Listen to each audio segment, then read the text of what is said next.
കണ്ണപുരം ഗ്രാമപഞ്ചായത്തിൽ 2 വാർഡുകളിൽ കൂടി LDF-ന് എതിരില്ല.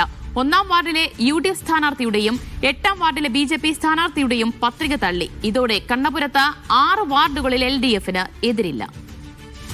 ബിജീഷ് ഗോവിന്ദൻ വിവരങ്ങൾ നൽകും. ബിജീഷ, കണ്ണപുരത്ത് ഏതൊക്കെ വാർഡുകളിലാണ് സ്ഥാനാർത്ഥികളുടെ പത്രിക തള്ളിയത്?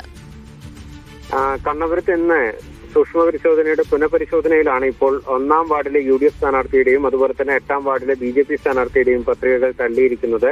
8-ാം വാർഡായ ചെമ്മരം വയലിൽ BJP സ്ഥാനാർത്ഥിയുടെ പത്രിക തള്ളി.